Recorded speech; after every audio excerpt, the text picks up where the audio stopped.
Hey everybody, it's George Foshin of Call Realty Best Palos Verdes Homes, and it is the beginning of September 2018. So we've got our end of August market report going on right now.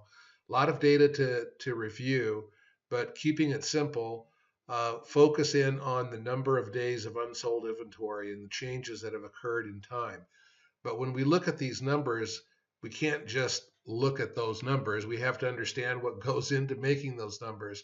Did the numbers move because there were more listings or fewer listings, more sales, less sales?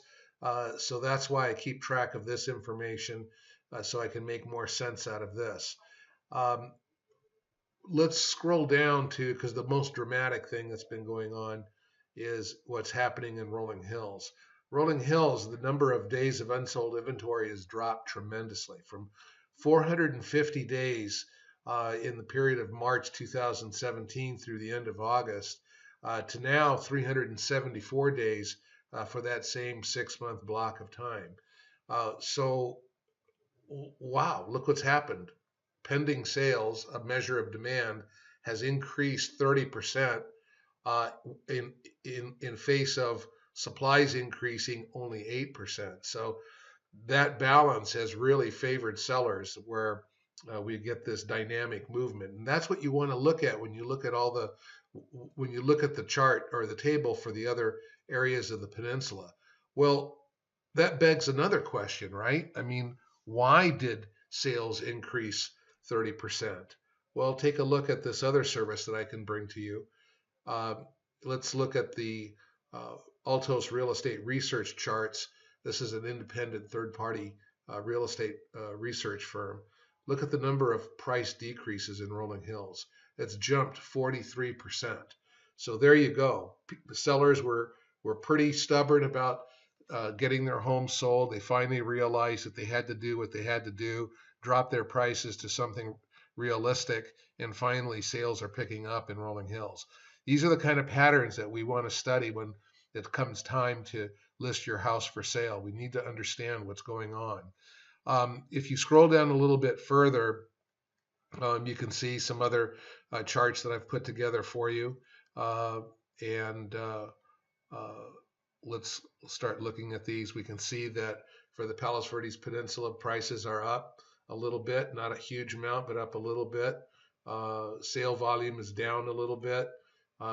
Sale dollar per square foot is up a little bit. And one of the things I wanted to show you here, which kind of is a predictor for what might happen in the future, this is the sales, the differential between sale prices this month versus last year's of this month. So August of 2018 versus August of 2017. And we can see, look at here, higher higher lows, and for the most part higher highs. So this price appreciation cycle is likely to continue. Hey, no guarantees, but that's my story and I'm sticking to it.